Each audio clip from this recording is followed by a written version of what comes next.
Quando chega o tempo do seu cumprimento, então se forma um testemunho, né? Então podemos dizer que essa profecia de Isaías, ela tem o testemunho de Deus porque ela aconteceu.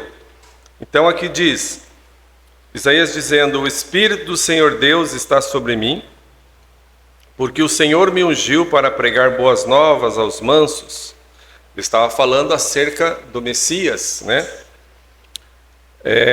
Enviou-me a restaurar os contritos de coração, a proclamar liberdade aos cativos e abertura de prisão aos presos, a apregoar o ano aceitável do Senhor e o dia da vingança do nosso Deus, a consolar todos os tristes, a ordenar acerca dos tristes de Sião, que se lhes dê glória em vez de cinza, óleo de gozo em vez de tristeza, vestes de louvor em vez de espírito angustiado, a fim de que se chamem árvore de justiça, plantação do Senhor, para que Ele seja glorificado. E edificarão os lugares antigamente assolados e restaurarão os anteriormente destruídos e renovarão as cidades assoladas, destruídas de geração a geração. Isaías viveu tantos séculos antes da aparição do Senhor Jesus Cristo. No entanto, já o Espírito de Deus, como ele diz aqui, o Espírito do Senhor está sobre mim. Embora ele estava ali mostrando o que haveria de acontecer na vinda do Messias, mas lembremos de uma coisa, irmãos, que mesmo o Espírito do Senhor vindo no dia de Pentecostes, mas anteriormente nos tempos dos profetas, diz que homens inspirados pelo Espírito, eles profetizaram acerca do Messias e acerca das coisas que haveriam de vir. Então Isaías, cheio do Espírito Santo, ele profetizou acerca da vinda do Messias e o que ele falaria. Ele realmente tem, ele não tem a unção, ele é toda a unção, E ele restauraria os contritos de coração, traria boas novas aos mansos, proclamaria liberdade aos cativos e abertura de prisão aos presos. Irmãos, nós podemos dizer com toda absoluta certeza que isso aconteceu? Claro, um amém só agiu. Oh, meu Deus! Sim, isso aconteceu, irmãos, e não só na vinda do Senhor Jesus, mas você pode dizer: aconteceu comigo? Aconteceu com você, conosco, porque um dia, louvado seja Deus, que o Senhor veio e Ele nos encontrou, Nós estávamos perdidos e fomos achados, o Senhor nos achou. Pecadores como éramos, infelizmente, e pecadores não buscam a Deus, mas Deus busca pecadores, Ele nos encontrou, Ele nos achou. Por isso que está escrito que Deus, Ele nos amou primeiro. Por quê? Porque Ele mostra o seu amor para conosco, que estando nós em ofensas e pecados, Ele nos amou. Ele nos amou nesse estado, Ele nos trouxe nesse estado, logicamente, para nos trazer esta grande libertação. O homem no mundo ele é preso, mas ele não sabe, Ele pensa que ele é livre. As pessoas dizem: não, tem que aproveitar a vida e tal. Quando ele diz isso, ele está mais preso ainda, porque a única liberdade que existe é quando o homem encontra o libertador. Jesus Cristo é o libertador, Ele nos libertou e continua libertando ainda tantas e tantas pessoas. Mateus cita essa mesma passagem, Mateus capítulo 4, abra aí na sua Bíblia, versos 12, diz: Jesus, porém, ouvindo que João estava preso, voltou para Galileia, e deixando Nazaré, foi habitar em Cafarnaum, cidade marítima, nos confins de Zebulon e Naftali, para que se cumprisse o que foi dito pelo profeta Isaías, que diz: a terra de Zebulon e a terra de Naftali, junto ao caminho do mar, além do Jordão, a Galileia das nações, Diz: o povo que estava, olhe, o povo que estava assentado em trevas viu uma grande luz, e aos que estavam assentados na região e sombra da morte, a luz raiou. Aleluias, graças a Deus, irmãos. Quando o Senhor Jesus, ele veio a essa terra, e é interessante, né? Ele veio no tempo determinado. A impressão que dá, e a verdadeira, irmãos, é que o Pai ocultou o Filho em si mesmo. A Bíblia diz que o mistério que esteve oculto há tantos séculos e há tantas gerações, veja, o mistério que estava oculto há tantos séculos e há tantas gerações, que agora foi manifestado aos seus santos, a saber, Cristo em nós, a esperança da glória. Esse mistério, agora Deus quis fazer conhecido. Profeticamente, ele já vinha anunciando a vinda do seu Filho. Ele é o libertador. Inicialmente, ele se apresenta assim para nós, né? Ele é o nosso libertador ou o Salvador. Porém, à medida que nós vamos o conhecendo, ele vai se assenhoreando de nós. Quando nós dizemos Jesus Cristo é o Senhor, como nós cantamos aqui, irmãos, esse cântico já fala de um crescimento espiritual. Jesus Cristo, nosso Salvador, quando ele chega nas nossas vidas. Agora, Jesus Cristo, nosso Senhor, é diferente. Porque quando nós alcançamos esta tão grande salvação, então estávamos completamente perdidos, fomos achados. Mas agora, irmãos, ele precisa assenhorear-se de nós. Então isso é um processo contínuo e permanente, que ele não vai acabar até o último dia da tua vida. Muitos querem Jesus como Salvador. Amém. Louvado seja Deus, ele é Salvador. Mas à medida que nós vamos o conhecendo e ele precisa transformar os nossos corações, ele vai se revelando a nós como Senhor. Senhor. Ele precisa ser Senhor das nossas vidas. Por isso que ele censurou ali aquela porção de crença que os judeus tinham. Ele disse: por que vocês me chamam de Senhor, Senhor? E o que ele disse mais? E vocês não fazem o que eu vos mando. Ora, pergunto a vocês todos, irmãos. Todos vocês têm consciência, que nós acabamos de fazer aqui, né? Tomamos a ceia, o irmão tiraram aqui, ó. Mas todos nós temos consciência que aquele sangue, ou aquele vinho, ou aquele suco de vinho que nós tomamos aqui, ele foi o preço pago pelas nossas vidas. Os irmãos creem assim? Claro que creem, né? Tem absoluta certeza disso? Veja, Jesus colocou preço santo, puro, imaculado, que foi o seu sangue, em material ruim, que éramos nós, né? Ele pagou esse preço, ele comprou material ruim, na esperança de transformar em material bom. Você faria isso se tivesse uma porção de dinheiro suficiente? Você compraria algo que estragado? Normalmente não, né? Mas o Senhor fez isso. Ele fez isso. Logicamente não é para continuarmos estragados, porque o pecado estragou o homem. Não só estragou, mas diz que o pecado entrando no mundo entrou consigo a morte. A morte entrou por causa do pecado. O salário do pecado é a morte. Por isso que todo homem que obra pecaminosamente, ele permanece na morte.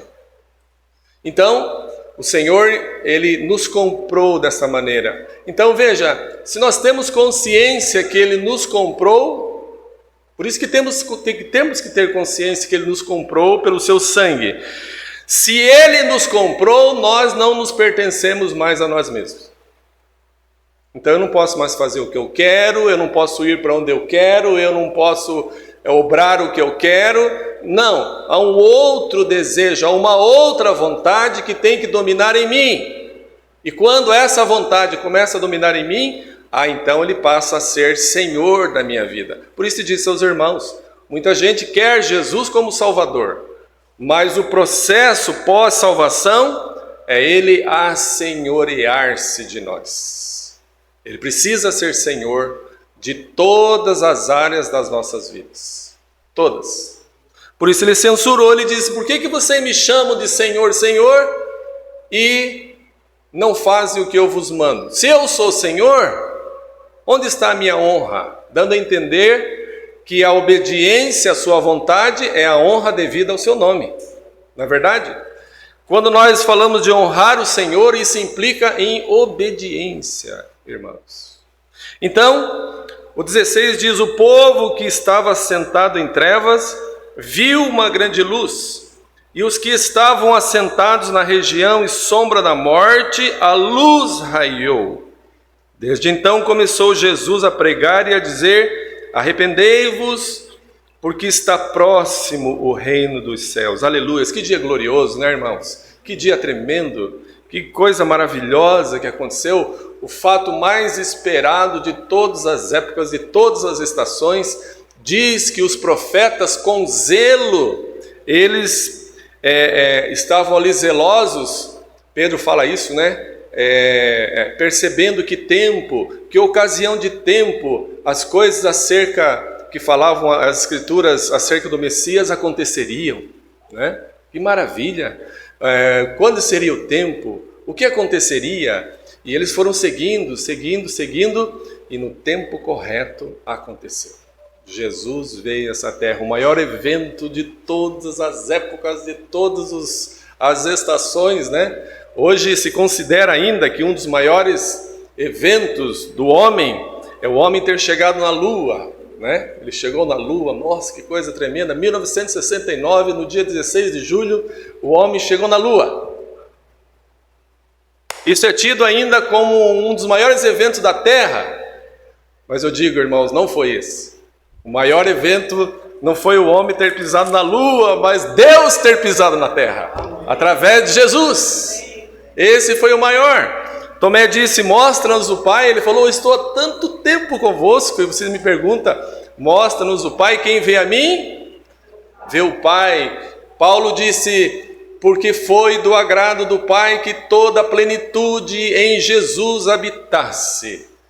Tudo que existe em Deus habita no Filho. E esse Filho um dia encarnou e habitou entre os homens. João disse: nós vimos a sua glória como a glória do unigênito do Pai, cheio de graça e de verdade. A lei veio por Moisés, mas a graça e a verdade vieram por Jesus Cristo. E agora é nesse caminho que nós estamos andando, a graça e a verdade. A graça e a verdade, elas se multiplicam. Nós, no nosso tempo, nascemos há 2026 anos pós esse evento. Mas a Bíblia diz acerca de nós também, dizendo: bem-aventurados os que não viram. Nós não vimos com os nossos olhos, mas nós cremos. Graças a Deus, a fé também recaiu sobre nós. Mesmo, irmãos, o sangue de Jesus tendo sido derramado há 2000 e poucos anos atrás, veja a eficácia do sangue de Jesus. Mesmo neste tempo, quem crê nele, o seu sangue diz que é poderoso para perdoar todos os pecados. Que maravilha, que glória é isso! Não há sangue mais poderoso, não há compra mais valorosa do que esta. Não há, irmãos, ato mais glorioso do que a cruz. É um ato irrepetível. A agonia de Jesus na cruz, a forma com que ele se apresenta, a forma com que ele se doa na cruz, tudo isso em prol da redenção das nossas vidas. Isso é salvação. Irmãos, como não vamos seguir o Senhor, né, Olívio? Sabendo de todas essas coisas, de que maneira que nós vamos seguir o Senhor? De uma maneira mista, né? Você tem que entender que você não é mais de você. Eu tenho que entender que eu não sou mais de mim. Servir a Deus, o que é servir a Deus? Hoje, dentro da cristandade, é uma confusão, né? É uma confusão. Servir a Deus, um serve de um jeito, outro serve de outro jeito, outro serve de outra maneira, outro serve, né? Irmãos, nós temos que servir a Deus pela vontade de Deus. Há uns que são mais ousados, né? Eles chegam a dizer assim: não, eu servo a Deus de meia maneira. Puxa, que... Que privilégio sozinho que a pessoa tem, que a Bíblia não diz isso. Servir a Deus pela vontade de Deus. Veja, Romanos capítulo 12. Irmãos, eu mudei toda a minha mensagem, né? Toda a liberdade aqui, irmãos. Amém. Romanos capítulo 12. Romanos 12 mostra o que é servir a Deus.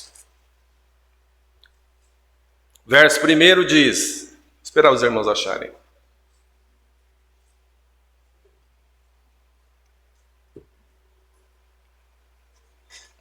Rogo-vos, pois, irmãos, pela compaixão de Deus, que apresenteis os vossos corpos em sacrifício vivo, santo e agradável a Deus, que é o vosso culto racional. No passado, no tempo da lei, o culto ele era intermediado, né, pelos sacerdotes, pelos levitas. O povo maior, a quantidade do povo, eles na verdade eram assistidos por esse serviço. E havia os sacrifícios de animais ali, como o Senhor tinha ordenado. No entanto, naquele tempo era um tempo embrionário, um tempo pequeno ainda acerca do conhecimento de Deus.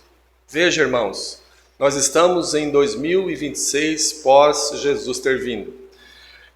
A Bíblia fala sobre a dispensação do propósito eterno de Deus. O que é isso?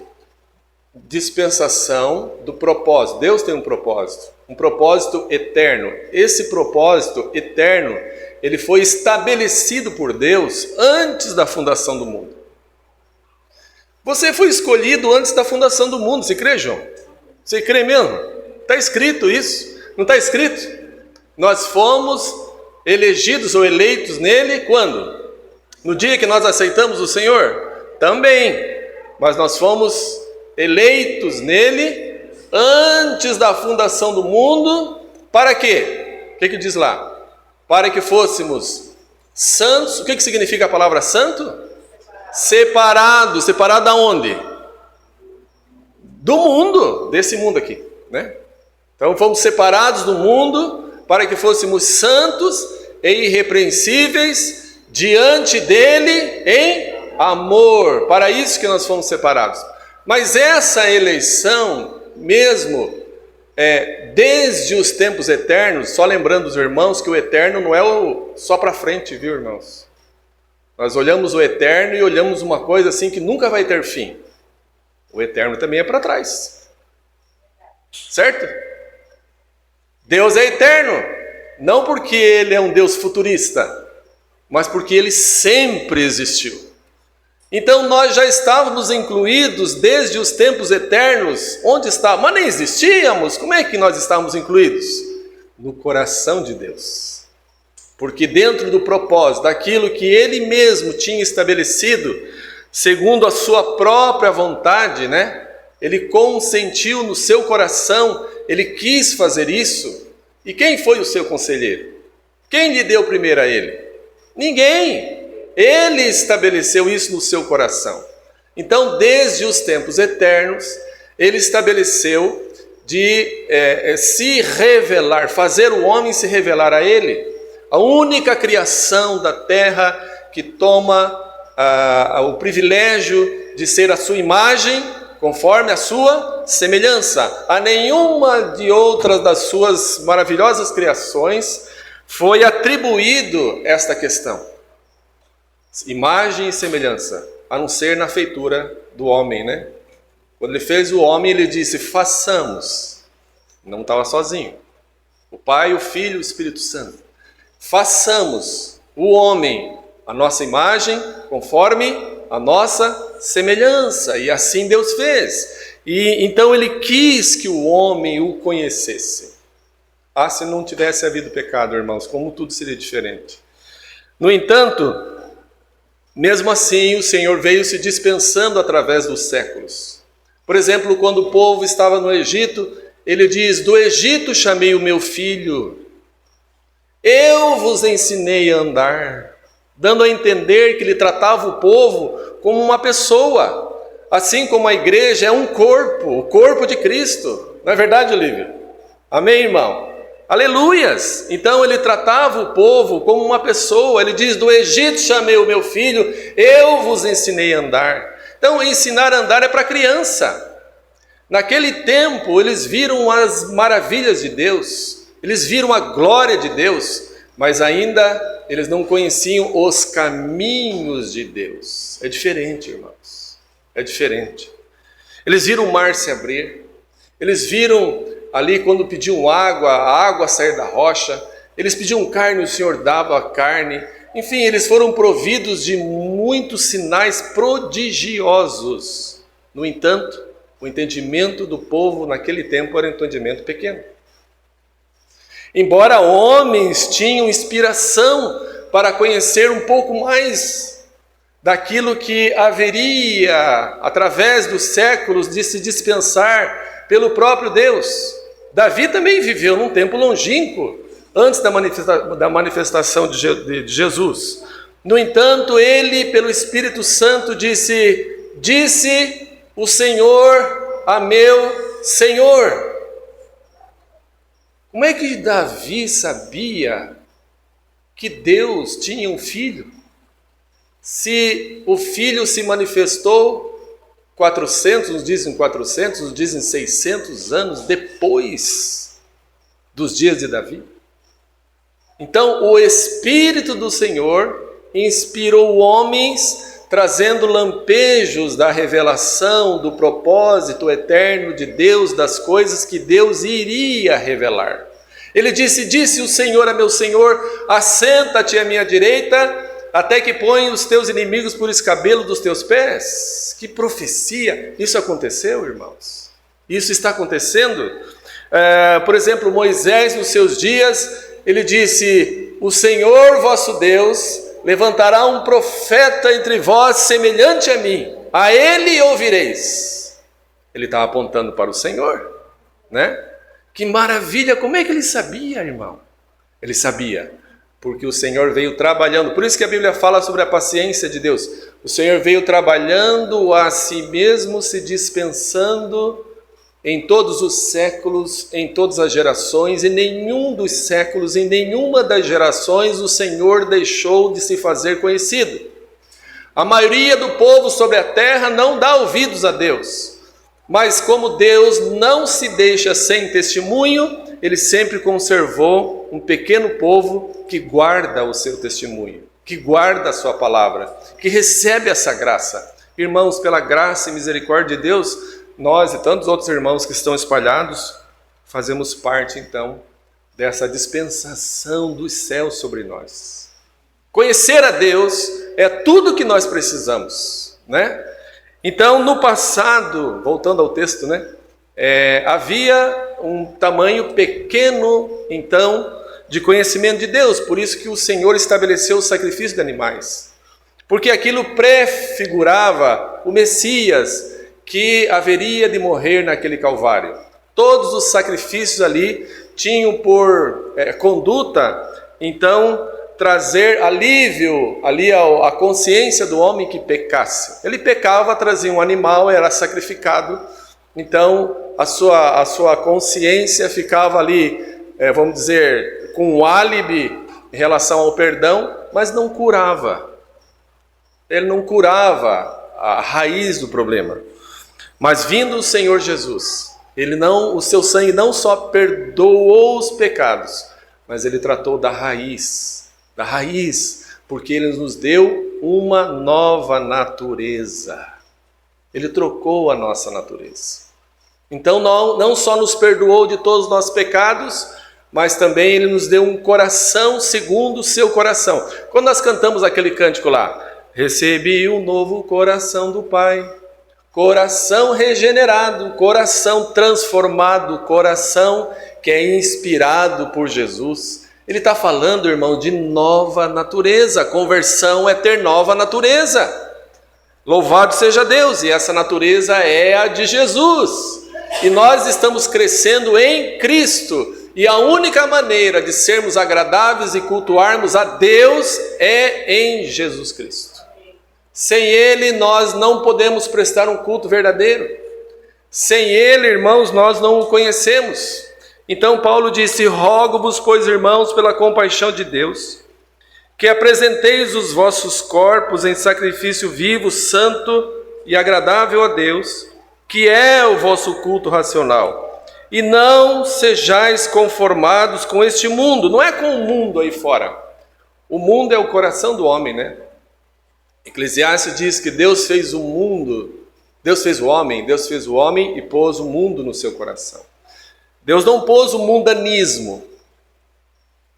Deus pôs o coração do homem no homem. O coração do homem é um mundo, mas ele não era mundanizado. Ele se mundanizou após o pecado. Então, quando diz, não sejais conformados com este mundo, ou com o mundanismo do coração, mas veja, mas sede transformados pela renovação do vosso entendimento. Esse entendimento tem que ser trocado, totalmente. Para quê?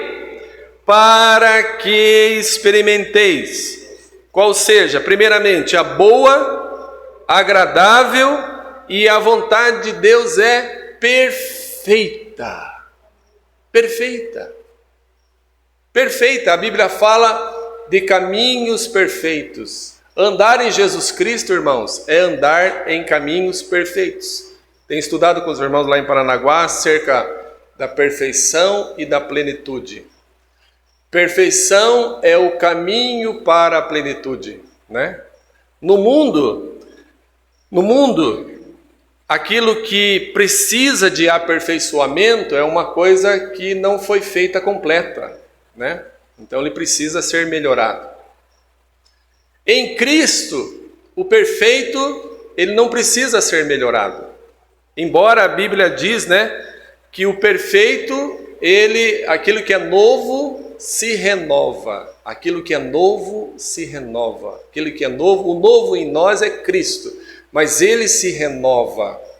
Então veja, aquilo que é de Cristo, à medida que nós vamos seguindo o Senhor, à medida que nós vamos sendo transformados pela renovação do entendimento, o nosso entendimento precisa ser renovado pelo entendimento da palavra. E isso, irmãos, molhado pelo Espírito Santo. Se o Espírito Santo não trouxer entendimento das Escrituras, nós não entendemos, ele é só um livro de história. Uma pregação do Evangelho, necessariamente, para que ela traga edificação, tanto o que fala quanto os que ouvem, o Espírito Santo tem que molhar essa palavra, senão nós olhamos só como uma história, um conto, um ato que aconteceu. Isso não tem vida, isso não adianta quase de nada para nós. Mas quando o Espírito Santo ele traz a revelação das Escrituras, então aquilo transforma o nosso entendimento. A renovação do entendimento não é uma renovação, por exemplo, ou quanto à área por exemplo, da informática, ela está crescendo galopantemente, não entendia tal coisa, agora eu consigo entender, porque não é esse entendimento do mundo, é o entendimento celestial. Ninguém compreende as coisas de Deus senão pelo Espírito de Deus. Não tem como, irmãos, não tem jeito. O Espírito Santo, ele é o agenciador da palavra revelada no nosso coração. Não tem como você entender absolutamente nada com a tua mente, com o teu entendimento natural acerca das coisas de Deus. Paulo disse, visto que na sabedoria do mundo, o mundo não conheceu a Deus pela sua sabedoria. Não. Nós conhecemos a Deus pelo Espírito de Deus. É Ele, irmãos, que prescruta, é Ele que nos dá a graça de alcançarmos as profundezas de Deus. O entendimento, quando ele é transformado, a pessoa recebe vida. Tudo de Deus, onde é a palavra revelada, onde é a transformação do entendimento, ali a ressurreição, ali a mudança, ali a transformação, ali a vida. Então, quando a palavra entra no teu coração e transforma, você recebe automaticamente essas coisas. E isso é gradativo. Isso é gradativo. Por isso que a Bíblia diz: de fé em fé, de glória em glória. Nós precisamos ser transformados pela renovação do entendimento, para que experimenteis qual seja a boa, agradável e perfeita vontade de Deus. Que coisa tremenda, irmãos, sobre nós. Porque pela graça que me é dada, diga a cada um dentre vós que não pense de si mesmo além do que convém. Antes pense com moderação, conforme a medida da fé que Deus repartiu a cada um. Veja, Deus dá uma medida de fé que Ele repartiu a cada um. E essa fé, irmãos, é para crermos naquilo que é invisível. O que é a fé? A fé é o firme fundamento das coisas que se não veem. Mas a mesma fé, ela é a prova daquilo que se espera. Nela nós temos esperança, né? Então, mas ela nos foi dada para ver o invisível. Sem fé é impossível agradar a Deus. Porque é necessário que aqueles que se aproximam de Deus creiam que Ele existe e que Ele é o galardoador daqueles que o buscam. À medida que nós o buscamos pela fé, com o coração totalmente voltado a Ele, então, irmãos, Ele vai nos abrindo as portas da Sua palavra, e isso é vida, é o que nós precisamos. Vida, vida de Deus, vida de Jesus Cristo. Que o Senhor seja exaltado nesta noite através da tua vida, irmão. Que essa dispensação, ela continue sendo uma dispensação contínua e permanente no teu coração. Hoje, sinceramente, irmãos, a gente fica triste porque a gente vai olhando as Escrituras e vê um propósito tão perfeito e falamos aqui, logicamente, dentro de uma medida, ao tanto que conseguimos enxergar. Isso já nos causa um tanto de tristeza, porque nós vemos tantos desvios acerca de servir a Deus, né? Tantos desvios. Hoje o sistema religioso, ele adentrou no meio do coração dos cristãos e arrebatou a verdadeira fé do coração daqueles que muitos receberam o Senhor.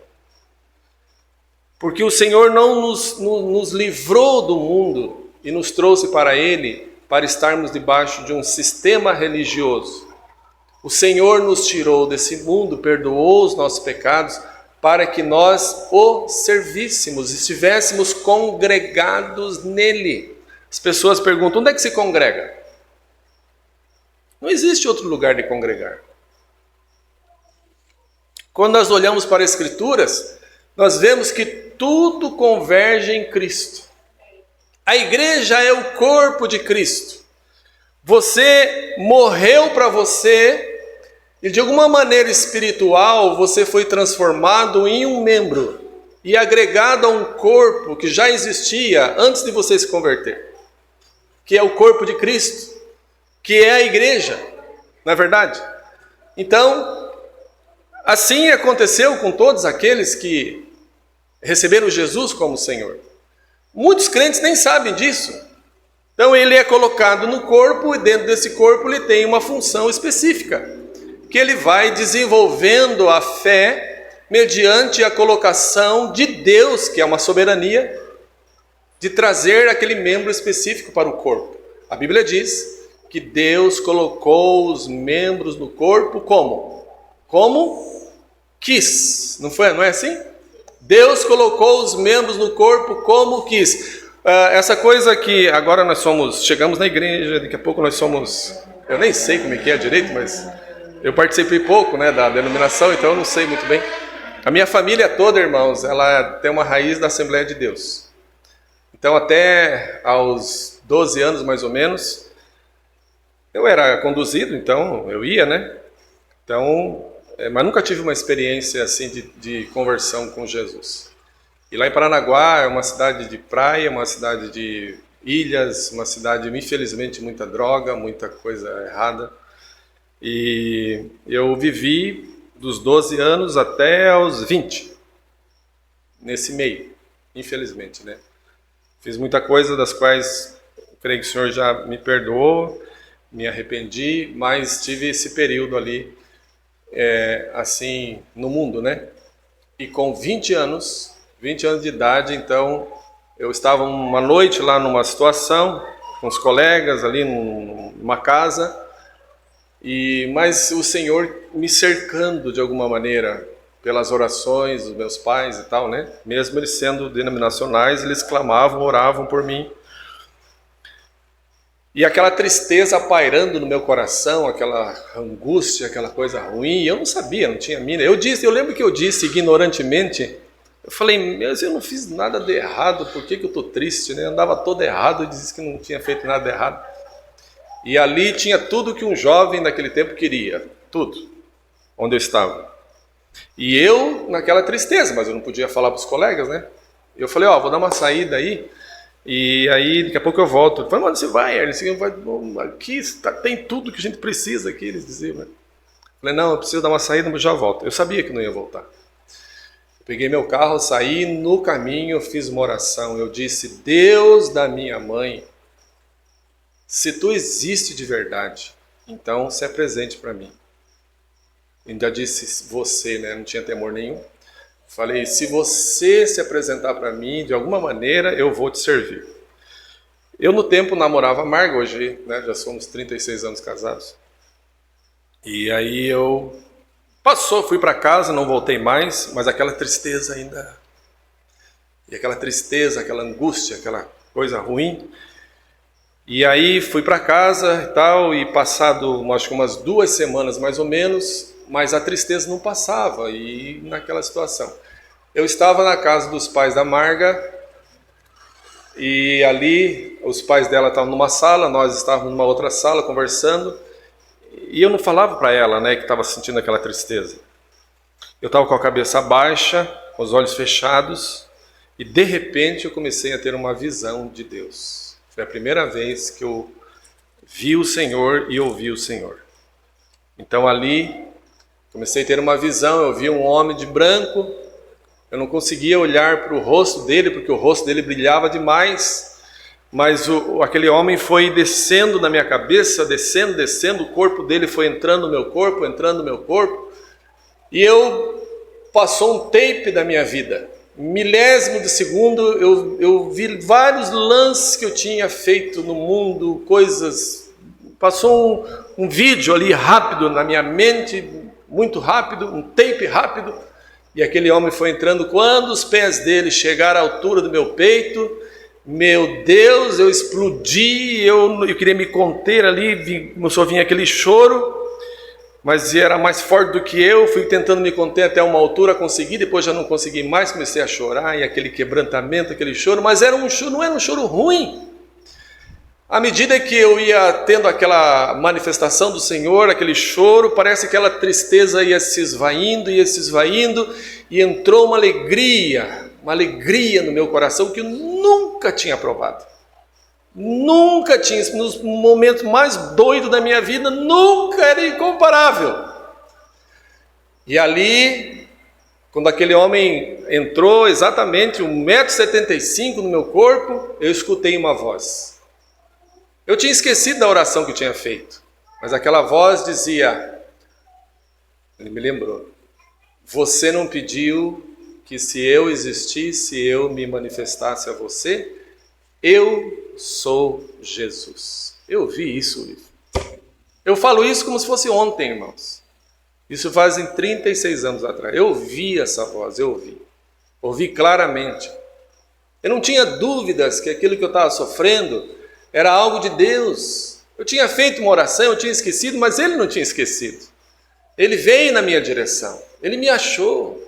Por isso que a Bíblia diz, nós estávamos perdidos e fomos achados. Eu fui achado, você foi achado. Irmãos, em meio... Quantos milhões que existem de pessoas no mundo?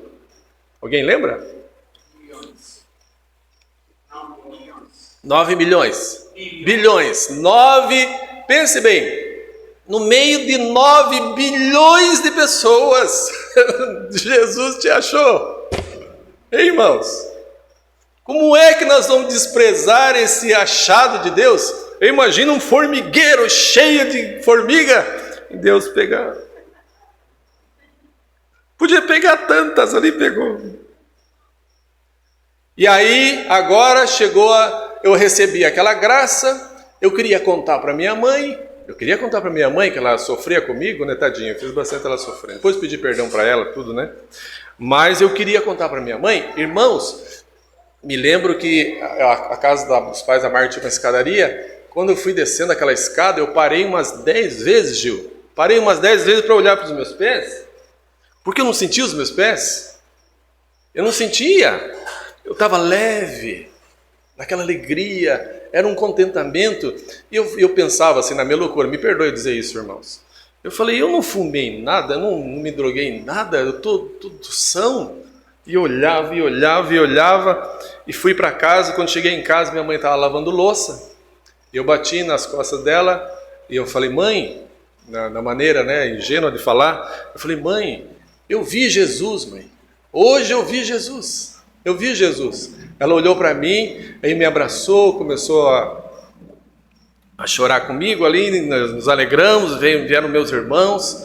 E aí agora, aleluia, aquele momento foi maravilhoso. E chegou o momento então de eu congregar, de eu reunir. E agora? O que eu tinha de formação de igreja era a Assembleia de Deus. É assim, da mesma forma até hoje. A Assembleia de Deus tem 100 e pouquinhos anos, né, se não me engano. A forma de culto, a maneira que os irmãos se apresentam a Deus, é a mesma coisa até hoje. A formação que eu tinha era a Assembleia de Deus. E aí, para onde eu fui? Fui procurar os irmãos na Assembleia de Deus. E lá em Paranaguá, a minha parentela, eles são muito conhecidos também na Assembleia de Deus. Tem vários pastores, presbíteros, diáconos e tal, né? Meus avós eram de lá, meus tios, meus irmãos, meus parentes. Então, naturalmente, fui para lá. Cheguei lá, os irmãos me receberam muito bem mesmo. Não posso reclamar disso. Mas eu não tinha o mínimo de entendimento da questão de reunir, do que era a igreja. E o Espírito do Senhor testificava no meu coração, dizendo que ali não era meu lugar para que eu ficasse ali. Eu falei, meu Deus, mas... né? E para onde eu vou? Para onde que eu vou? Obrigado. E aí, a Marga, o irmão dela, o Alexandre, né? Alguns irmãos aqui conhecem, já reunia com os irmãos.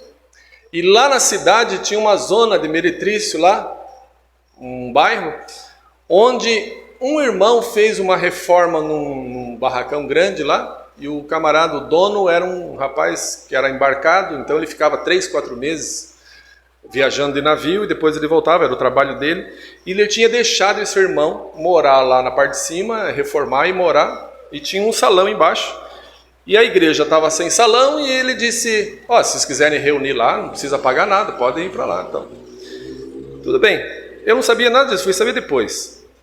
Aí agora, reunir onde? Aí a Marga falou, tem uns irmãos aí que o Alexandre reúne, se quiser ir lá para ver como é que é, né? E aí eu fui a primeira vez à reunião dos irmãos. Quando cheguei lá, não tinha nenhuma característica daquela formação do que eu tinha na minha mente de igreja. Igreja para mim era templo, igreja para mim era um púlpito, eram cadeiras, era isso, era aquilo, né, tal. E eu cheguei lá, irmãos, uma coisa estranha, tinha um pouco de mulher, um pouco de criança, poucos irmãos, e os irmãos tocando música do Senhor. Eu olhei aquilo tudo estranho, e inclusive na primeira reunião que eu fui na igreja, o Aniceto estava na reunião. Aí o Aniceto já veio, já começou a profetizar sobre nós e orar por nós. Irmãos, quando os irmãos cantavam os cânticos, até a letra dos cânticos, na primeira vez que eu fui estar com os irmãos, já começaram a ministrar no meu coração. Eu não tinha entendimento nenhum do que era reunir, do que era a igreja. Mas então, comecei ali a ter grande testificação e veio a palavra. E a palavra testificou muito grandemente. Aquele homem que ministrou, o Aniceto, e tudo, ele parece que me conhecia já há anos. E o Senhor foi falando. Então nós tivemos grande testificação que o Senhor estava nos pondo ali no meio dos irmãos em Paranaguá. E ali começou a nossa caminhada. Então, a igreja, após termos recebido dessa graça de Deus, irmãos, é fundamental para a continuidade das nossas vidas de fé. Fundamental. Quero deixar um texto aqui que fala sobre isso também, como era a vida da igreja e como deve ser na sua continuidade. Depois que eles receberam o Espírito Santo, ali em Atos capítulo 2. Abra, por favor.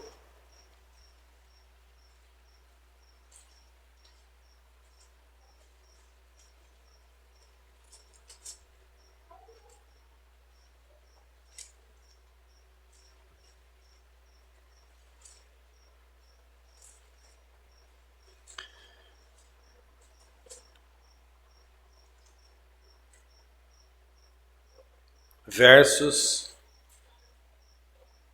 36 por diante, diz: Saiba, pois, com certeza toda a casa de Israel, que é esse Jesus a quem vós crucificastes, Deus o fez Senhor e Cristo. Esse final aqui é um final daquela pregação que Pedro faz pós o Espírito Santo no dia de Pentecostes ter se manifestado. Então ele explica exatamente o que estava acontecendo. Maravilhoso, né? Porque o Senhor que disse, ficai em Jerusalém, até que do alto sejais revestido de poder.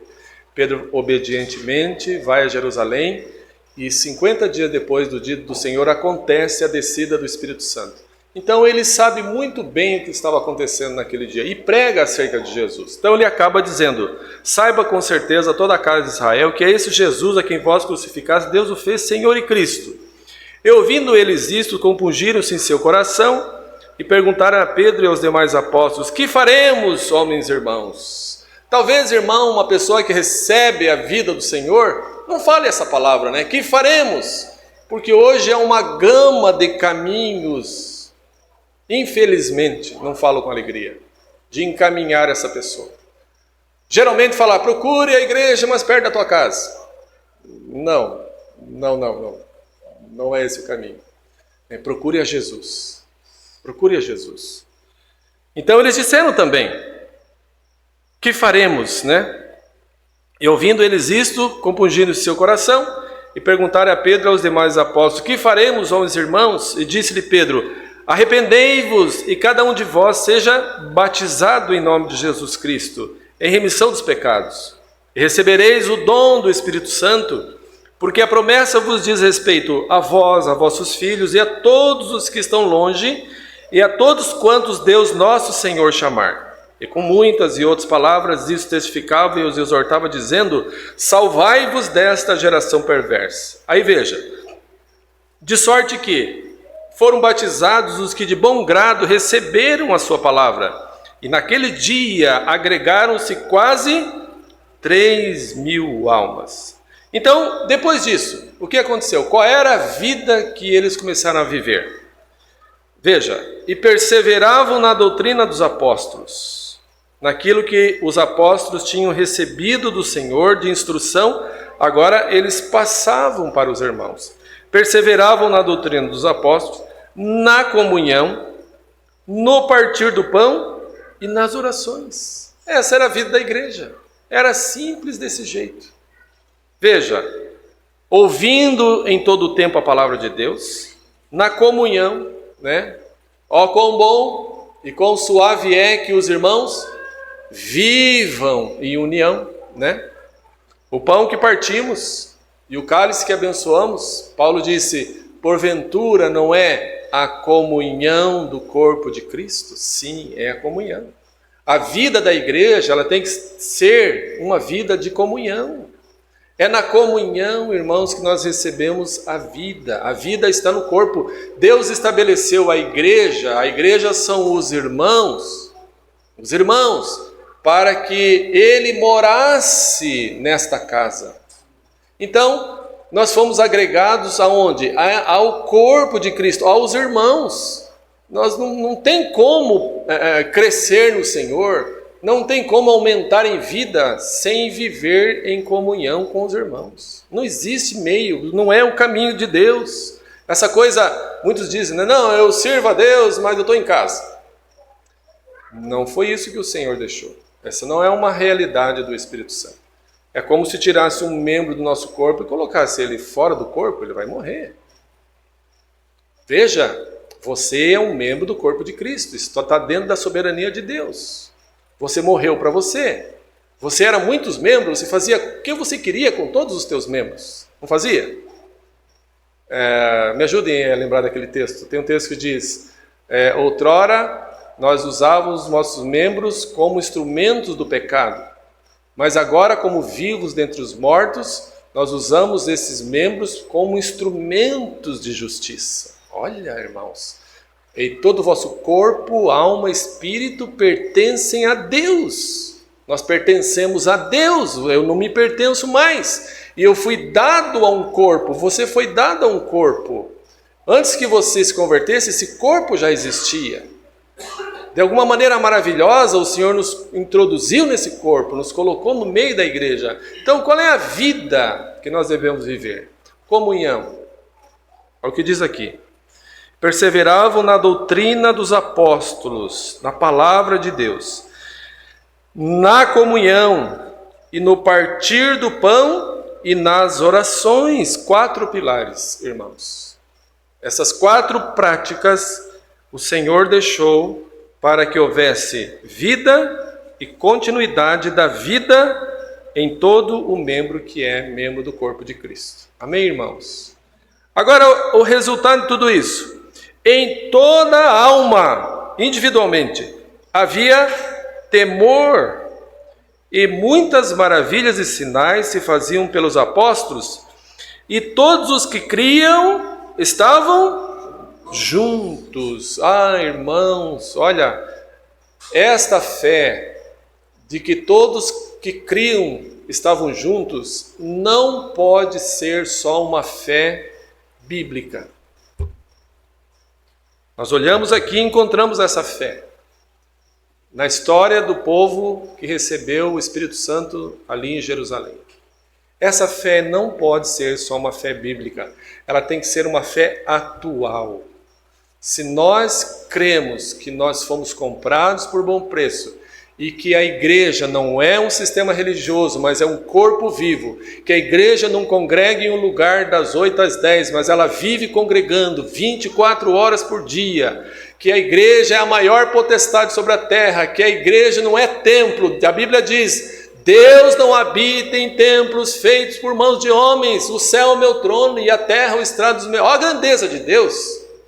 O céu é meu trono, disse o Senhor, e a terra onde eu ponho os meus pés. Que casa que me edificareis? Qual é a casa que o homem pudesse edificar e que dissesse: essa é a casa de Deus? Está escrito: Deus não habita em templos feitos por mãos de homens. Por quê? Porque Ele já se proveu desde os tempos eternos de uma outra casa para morar. Quem é a casa de Deus? Você é a casa de Deus. Por isso que você é um culto vivo, como nós lemos aqui, Romanos 12. O que é culto? É a nossa apresentação a Deus de maneira viva, porque o Senhor está em nós. Então imagine um povo congregado que nasceu de novo, irmãos. O que nós podemos esperar daí? Vida de Jesus. Claro! Então essa fé não pode ser só uma fé bíblica. Ela tem que ser uma fé atual. Se nós sabemos o que é o corpo de Cristo, se nós sabemos que na comunhão há vida, ó quão bom e quão suave é que os irmãos vivem em união, é como o óleo precioso que desce sobre a cabeça, a barba de Arão, e que desce a óleo dos seus vestidos, porque ali na comunhão o Senhor ordena a bênção. Olha, quer ser abençoado? Esteja em comunhão. A bênção e a vida por uns momentos, é assim que diz lá? Não, quando diz para ser... Ué, mas por que nós não exercitamos isso em todo o tempo? Por que há pessoas que se afastam da comunhão? Por que as pessoas não são agregadas a essa graça que já existe, meu Deus do céu? Por isso nós temos que orar, irmãos. Temos que orar. Puxa, quanto há um trabalho assim de esfriamento, de falta de visão espiritual, para que as pessoas não recebam essa graça. A comunhão, irmãos, é uma das centralidades de vida de Deus. Claro. Na comunhão nós somos vistos, né? Oh, que maravilha! Na comunhão há o trabalho do suporte, suportai-vos uns aos outros. Se você ficar em casa, não precisa ninguém te suportar, ninguém vai te ver. Mas se você estiver em comunhão, você vai ser visto, você vai ser exortado, você vai exortar, né? Com amor, com misericórdia. É uma das fontes que Deus deixou de vida, comunhão. Perseveravam na doutrina dos apóstolos, na comunhão, no partir do pão, nas orações, e em toda a alma diz que havia abundante graça. A graça se multiplicava no meio do povo, à medida que eles executavam esta vida, irmãos. Por isso que esta fé, todos os que criam estavam juntos, não pode ser só uma fé bíblica. Nós temos que ousar no Senhor em reunir com os filhos de Deus. Quebrar as barreiras de qualquer entendimento que nos impeçam de reunir com os filhos de Deus, né? Então, louvado seja Deus, né? O último verso aqui no 47 fala, 46 e 47.